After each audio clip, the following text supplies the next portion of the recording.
Hello again, everybody, and welcome to the Mike Francesa podcast on the Bet Rivers Network, brought to you by Casamigos Tequila. Casamigos Tequila is brought to you by those who drink it. On this Wednesday, we come to you on the Mike Francesa channel, on the Bet Rivers Network, on YouTube, as we head towards what will be a three-day extravaganza of football coming up Saturday, Sunday, and then, of course, Ohio State and Notre Dame on Monday. The updated Bet Rivers odds at the moment.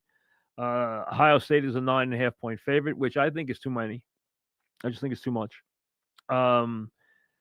Houston is in Kansas City. The Chiefs are an 8.5 point favorite. Washington is in Detroit, and they're a 9.5 point underdog. The Rams in Philly are a 6 point underdog, and Baltimore is the favorite in Buffalo.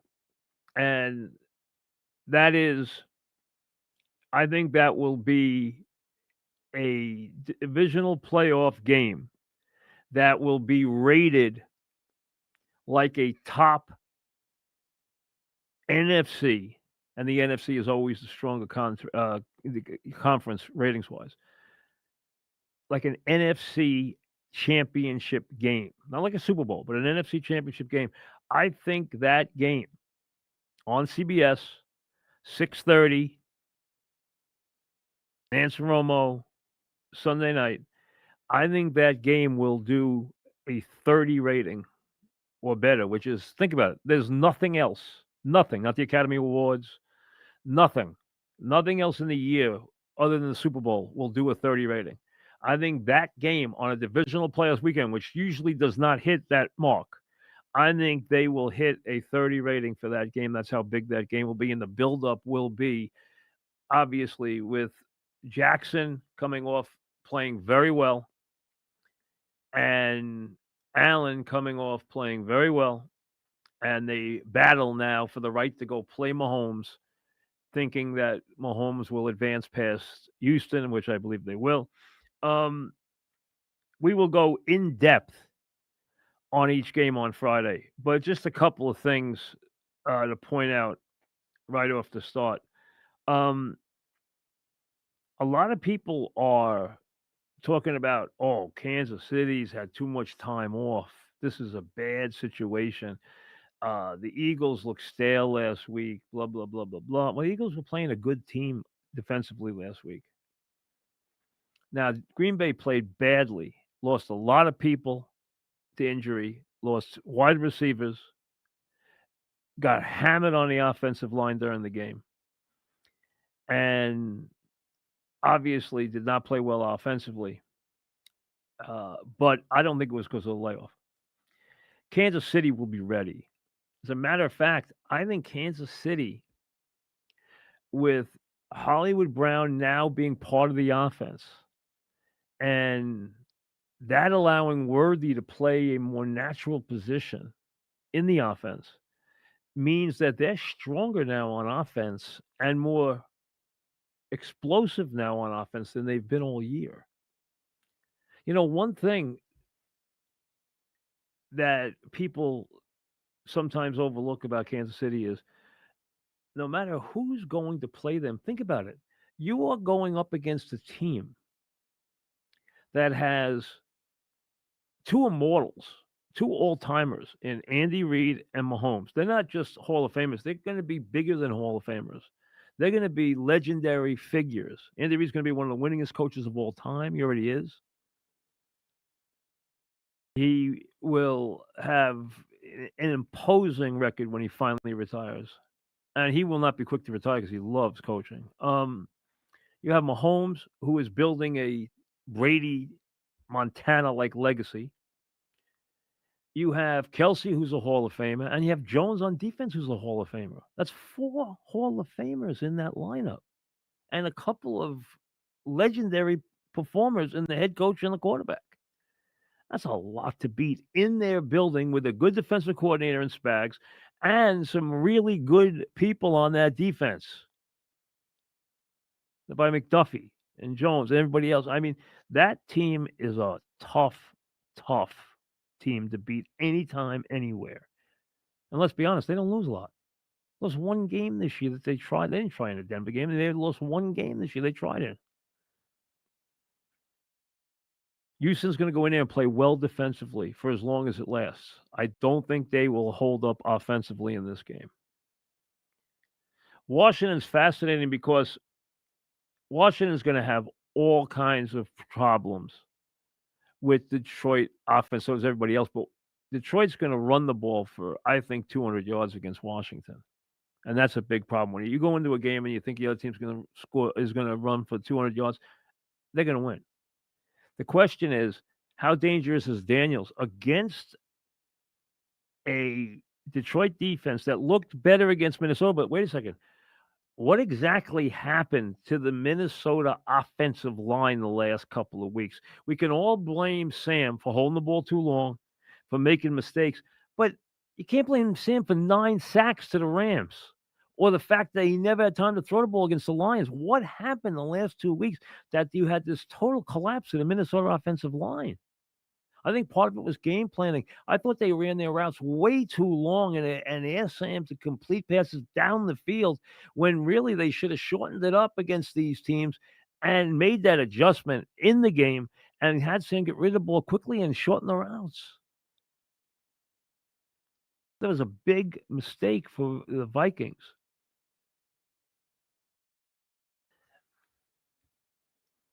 Daniels is going to be very hard to deal with. Plus, you have a very, if just from a wagering standpoint, you have a very good chance of a backdoor cover in that game.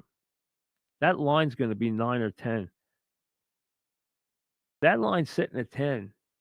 You can't see the Lions with a 17-point lead late or a 14-point lead late, and the kid taking the ball down the field in what will be his first big playoff setting after he won his opener in the playoffs. But now he's deeper. All right, they're not going to win, but they're going to put up their best numbers in their best show.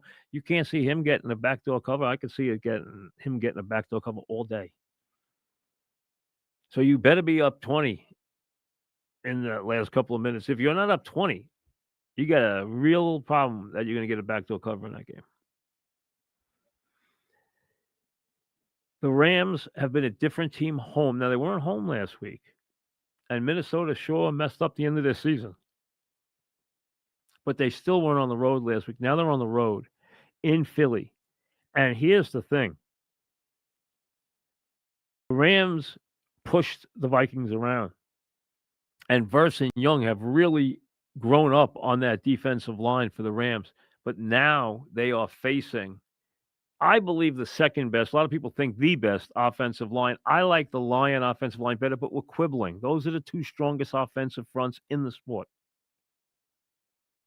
You are facing an offensive line you are not going to push them out. As a matter of fact, they're going to push you around. And that's a problem. That's a problem. When the Eagles get the running game going, the other team's in big trouble, and they usually do. Now, do they have weapons? Heck yeah. Do they have a proven quarterback? Yes. Do they have a wonderful head coach? Yes. So there's a lot to like about the Rams, but I think physically they're going to meet their match in the Eagles. We'll get to that a little later. But a big loss for the Eagles is Dean being out, though. That's a big loss. And he's out for the rest of the playoffs. That hurts. Rams, I don't know about Higbee. Higbee was on fire early in that game. He had 5 catches in the first quarter of that game for 58 yards. Then he got hurt. I don't know what his status is yet for this week. I mean, it's all hands on deck. If anyone can go, they go. But I don't know if he can go. And then the classic. Do I think the teams are equal? I do not. Because let me tell you this. If this game was in Baltimore, I would love the Ravens. I wouldn't like the Ravens. I would love the Ravens. Game's not in Baltimore. It's in Buffalo, where Josh Allen rarely loses.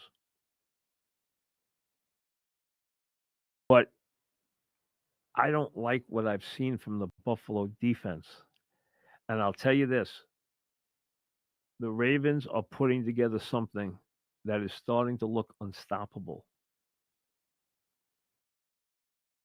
More on this on Friday, but you are looking at a two-pronged attack, a two-man game. Forget the passing game, which is now a big problem. Him to the tight end, him to Andrews, him to Bateman, him to Flowers. If Flowers can play, I don't know if Flowers can play. Even without Flowers, they have plenty of weapons. And then the running game and the two-man game and him running whatever he wants to do, whether he wants to run read option, whatever he wants to run there. You got a quarterback who will take the ball 8 straight times. Then you got a back who could take the ball 12 straight times and just pound you, pound you, pound you, pound you down the field. You're talking about a quarterback right now who is playing. Forget the quarterback who was bad in the playoffs all these years. And I have been a huge Lamar Jackson detractor. I have been against him in the playoffs every year. He is a different player now. Plus, he has next to him one of the best running backs in NFL history. It's like he's got Earl Campbell next to him. That is a very, very tall order for anybody. And I'll say this about right now the chances of those two teams, and they're both legitimate Super Bowl contenders. But when you look at it, to have to go through the other one, Baltimore through Buffalo, Buffalo through Baltimore, and then the winner through Kansas City to get to a Super Bowl, it is a tall order for either team. That's a lot to do. So if you're the Ravens, you have to beat Josh Allen and Mahomes back to back weeks. If you're Buffalo, you have to beat Lamar Jackson and Mahomes back to back weeks. Hey, a lot. That is a lot.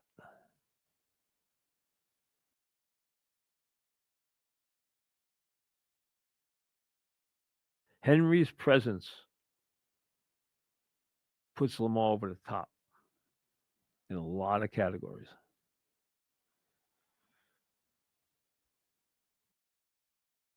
A little bit on the championship game.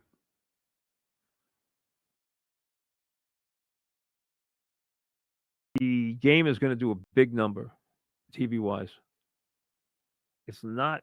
Everyone's going to say Notre Dame. The bigger draw is Ohio State. Ohio State lights it up. The Big Ten lights it up. If you have the Big Ten, meaning Ohio State and Michigan, it lights it up. That game will do very, very well. There have been reasons, some people have been critics of what's going on in this playoff series. I think they're dead wrong. Remember, they had to play some of these games against the NFL. If the one thing they don't want to do in the future is they don't want to line up against any NFL games. They did that first weekend line up against NFL games. They don't want to do that. Plus, they did a bad job with the seeding. They tried to take care of the teams that won conference championships. Give them admission. Do not give them buys based on that. Put the buys based on the strength of performance against schedule, which would have eliminated SMU, Arizona State, Boise State from getting buys. SMU didn't get a buy. I'm not talking. Boise State and Arizona State got buys.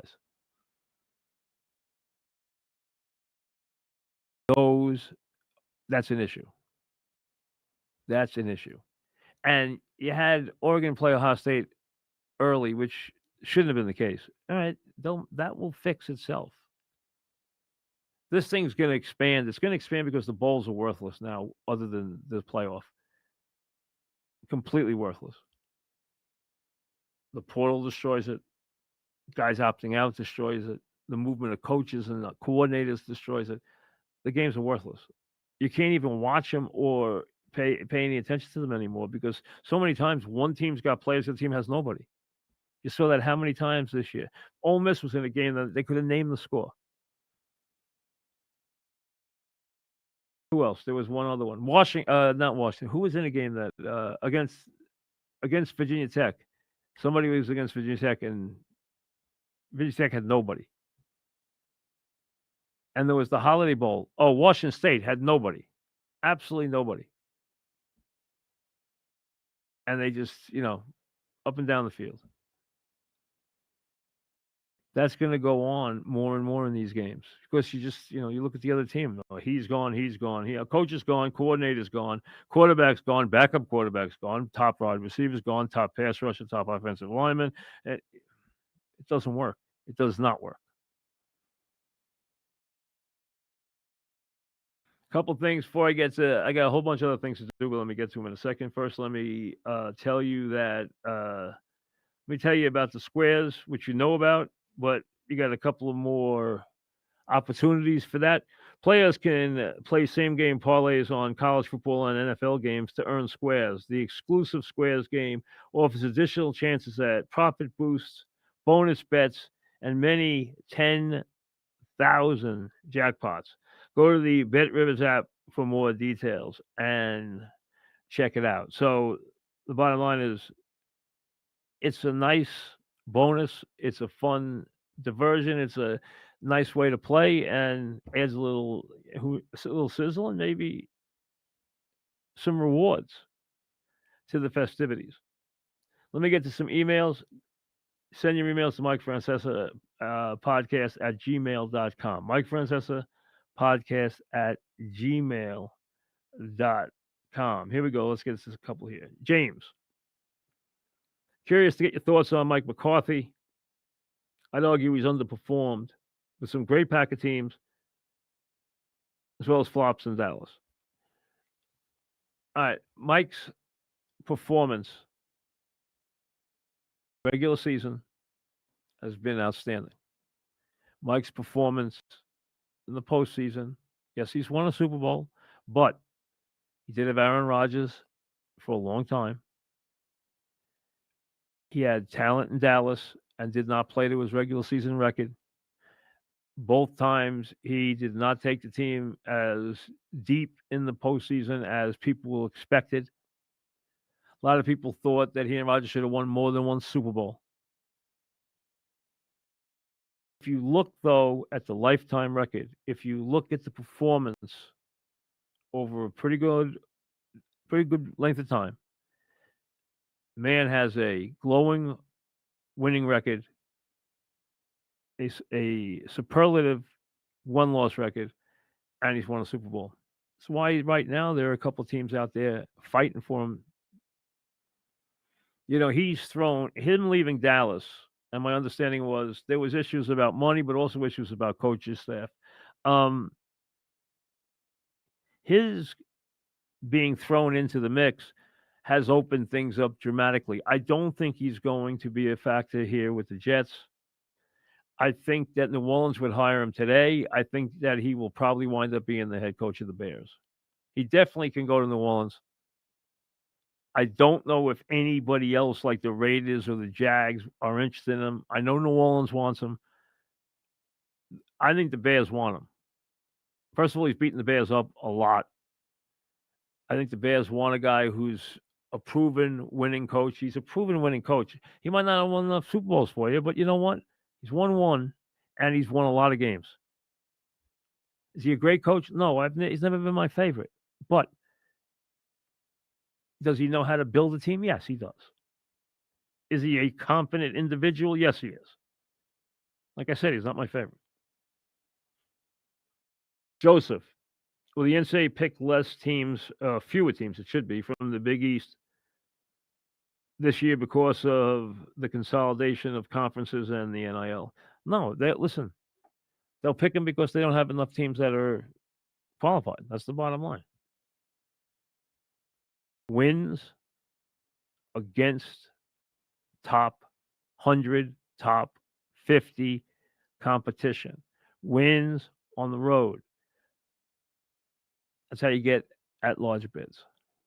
Now, why hasn't St. John's been ranked yet? Because of the fact that they in the upper quadrant against top level teams had been 1-3 so far. All close games. All close games. They need to beat UConn when they play them. I think they'll probably sneak into the top 25 next week.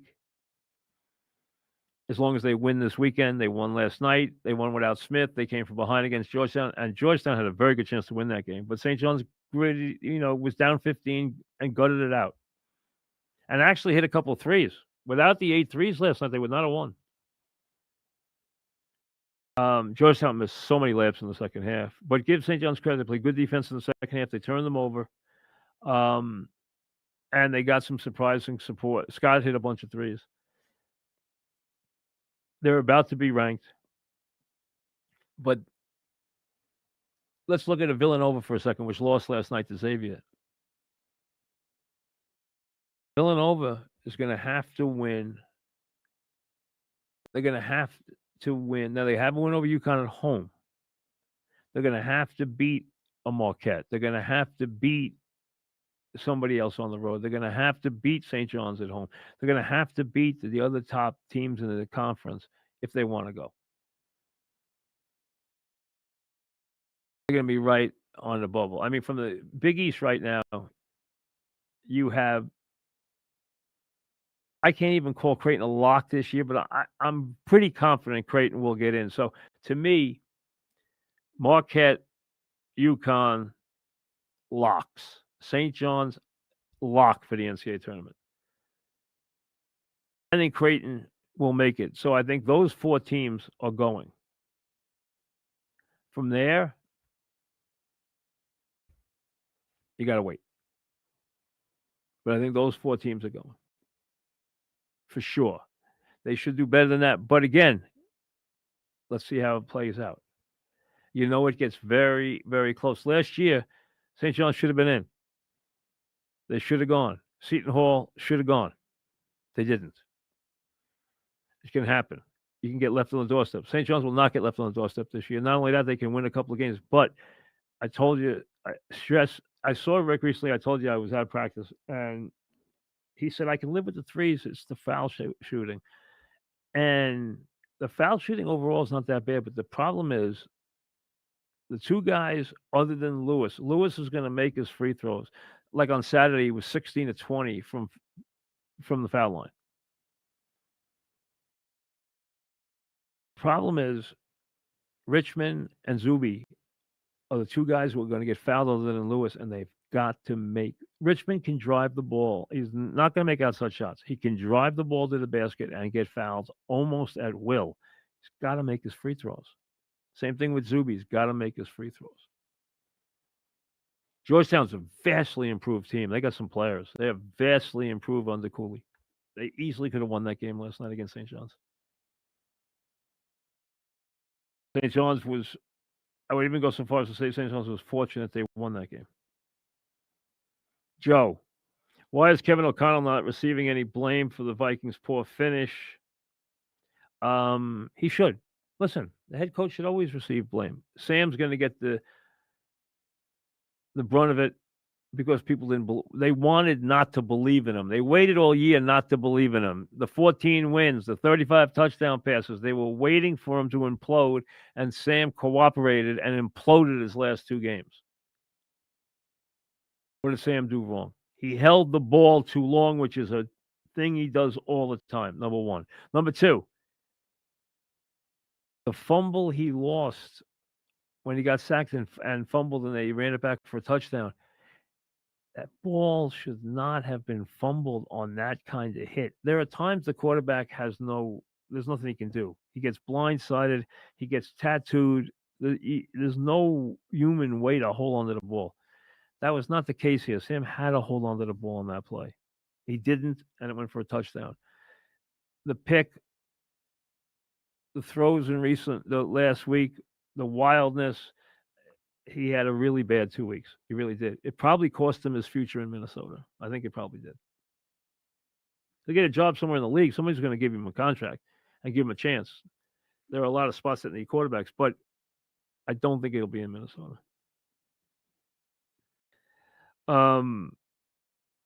the thing you want to blame the head coach about is what the heck went on with the offensive line the last 2 weeks. It's just completely. I mean, 9 sacks. That is. That's not all on the quarterback. 9 sacks. Um, Jeff, what are your thoughts on Tom Brady's first season in the booth? My thoughts on Tom's first season in the booth, and I listened to him a lot. I also want to credit his play-by-play man, which we obviously know very well, and began his career on doing updates for Dog and myself. And Dog, I got to tell you, Dog loved him from the beginning, and he's had an incredible rise to his career. But as far as Tom goes, I think his first year in the booth will be his last year in the booth. The restrictions Tom is under, and I don't know how this is going to work for him at the Super Bowl this year, because I don't know how he can do his job at the Super Bowl adequately when he cannot be on at the other team's practices. He cannot meet with any personnel from the other team, coaches or players. He cannot be privy to any. See, when you have these number one, especially the number one team, and in the big games, which is usually you're going to get the number one team. You're going to get Madden and Summerall in their heyday. You're going to get Nance and Romo. You're going to get, Aikman and Buck. You're going to get, Al Michaels, the whole thing. These teams understand that these guys, as broadcasters, are going to carry their responsibility, which means if they're working, like perfect example, Romo's doing these Saints doing the I say Saints because of Sean. They're doing the Broncos last week. If they knew that it had been mentioned in the meetings that they were sitting on a fake punt, he can't say, "Hey, they're sitting on a fake punt," because if he does, first of all, somebody in the team will hear it and they'll say, "They're talking about you taking a fake punt." Now you don't do it. It's got to be the element of surprise. You wouldn't do that, though. You understand that if they trust you enough to tell you they're thinking about contemplating, that it might present itself, the look might present itself where they're going to get a play on the fake punt, which happened. Sean's bold enough to tell them before the game, "Hey guys, I'm sitting on a fake punt here. I don't know if I'll use it, but I think I have one that if they're in the right formation, I'm gonna go." They have to hold that. They will not allow Brady to even be part of that because of his ownership with the Raiders. He can't watch practice. Super Bowl analysts watch practice all the time. They watch the team all the time. They meet with the head coach. They meet with the coordinators. They meet with the quarterbacks. They meet with the star players as they prepare for the game. He doesn't have any of that. So I think this is short-lived, and the way out is, "Hey, guys, I'm an owner now. I want to have an active role with the Raiders, which means I can't be and then Olsen can go right back to number one, and he handled his demotion with class. So I think he won't have a problem going right back. Now let me touch on him as a analyst. And I have spent a lot of time through the years with these people who do this job. And in the old days, used to actually be a part of the whole process. So I understand how what the craft is. Now, a lot of people have criticized Tom. I think they just wanted to criticize Tom. What Tom has done well, he doesn't have the greatest voice. But analysts often don't. I mean, you expect the play-by-play guy to have, the guy's a play-by-play guy because he has pipes. That's the idea. That's what gets him in the business in the first place, is he got pipes. And I've always said the best play-by-play guys are guys who can raise their voice to an excited high level without it breaking. Most voices can't do that. I could never do that and not have my voice break, ever. Most people can't. But a good play-by-play guy will be able to be excited and actually be able to take it up all the way to a very loud and excited place without his voice breaking. They have superb, deep, resonant voices. Nance has that. Many guys have that.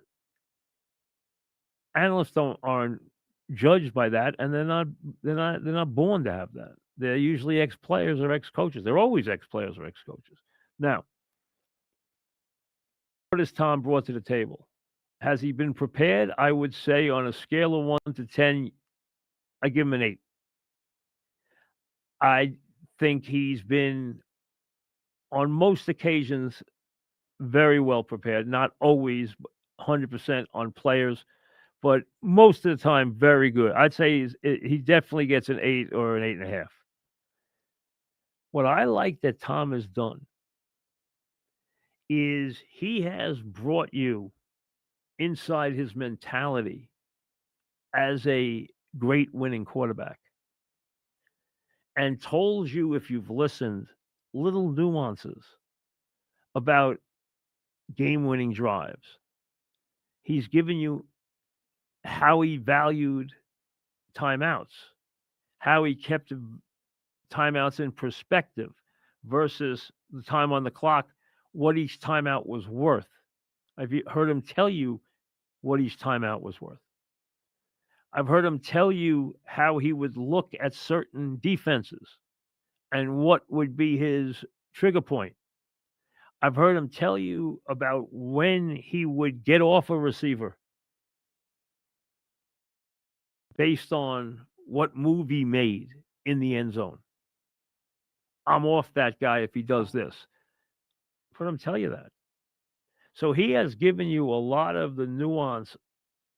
And when he says things like, I'll give you where he's invaluable and has done a good job. And I'd say overall, he's done a better job than I thought he would do this year.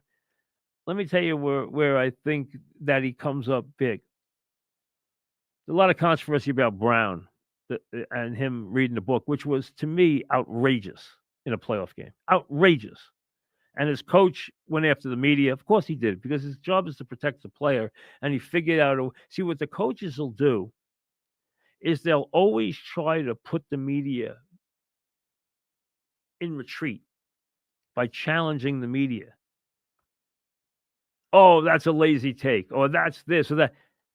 They don't believe that. They are trying to back you off.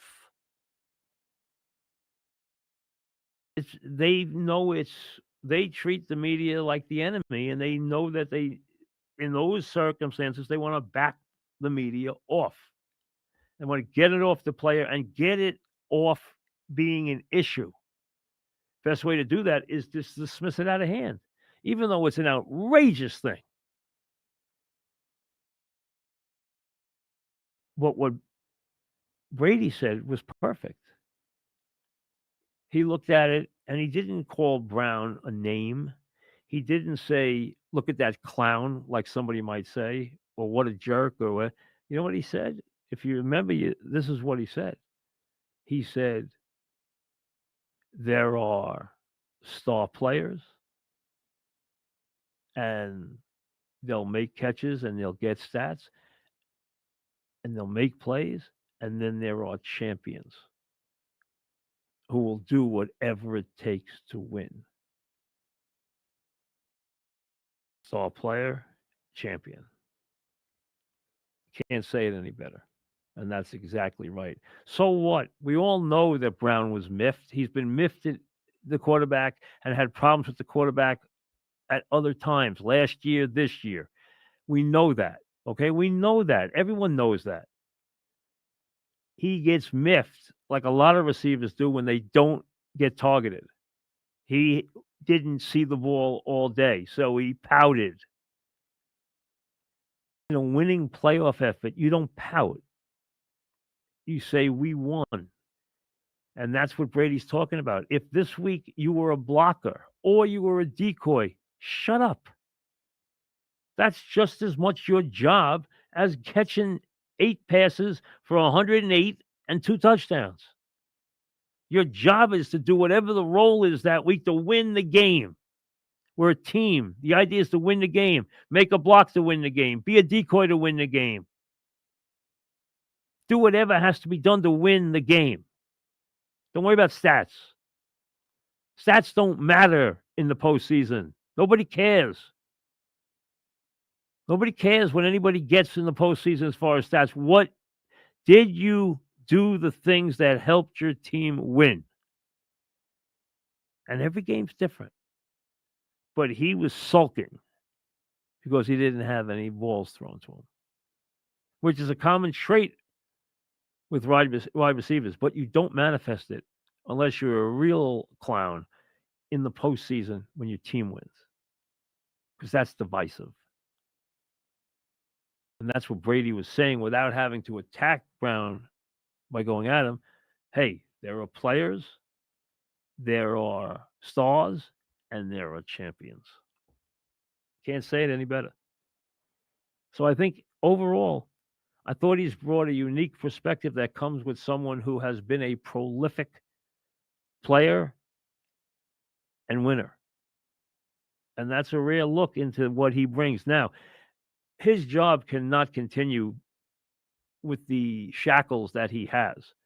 And I think he's got to decide if he's an owner, and he's not giving up ownership of the team. So I don't think he'll be a long-term broadcaster. But he is doing the Super Bowl this year, although I'd love to hear, and eventually they will have to, Burkhardt will have to explain it, or somebody will have to explain exactly how Tom is going to prepare when he can't do all the things that a normal analyst does. I mean, analysts all year, if you go in during the regular season, a lot of analysts want to go to, and play-by-play guys want to go to practice. Some weeks, usually you'll get practice with the home team, and you'll have breakfast or a quick meeting with the team at the hotel that's the visiting team. And you'll always meet with the coach. You'll always meet with the quarterback. You might pick a couple other guys you want to meet with. You build relationships. Now, Tom Brady can meet with anybody because he's Tom Brady. But the point is, he can't meet with anybody because he owns part of the Raiders. And he can't go to practice. And he can't go in their facilities under any circumstances. And he can't even go in their facilities and utilize their game stuff. He can't touch it. He's not allowed in the building. Very hard to do your job that way. And at the Super Bowl, it's outrageous. No one has ever prepared for a Super Bowl under the restrictions that he will prepare. That will be a fascinating story for somebody who delves into it, because he will have to prepare unlike any analyst has ever prepared for the Super Bowl because of the restrictions he's under. Friday, we will do the games in depth, give you predictions. We'll also do the Notre Dame game, and we will be on after the game Saturday, after the game Sunday, after the game Monday night. I tell you right now, I like Notre Dame in the points. I've liked Notre Dame. I'm not saying Notre Dame has better than a 50-50 chance to win the game. As a matter of fact, I'd give them a smidge under a 50-50 chance. I think Ohio State's the better team, but I think the game is going to be closer. I think Notre Dame is well coached. I think the quarterback has the it factor. I think that their defense matches up well against Ohio State, and they are a 3-unit squad. They contribute with special teams in a big way. They contribute with the defense. They're opportunistic. They take the ball away, and they are a good team that plays great. And I've always felt good teams that play great are extremely dangerous when they're on a roll, and Notre Dame's on a roll. Ohio State is the best team. Best team doesn't always win. See you later.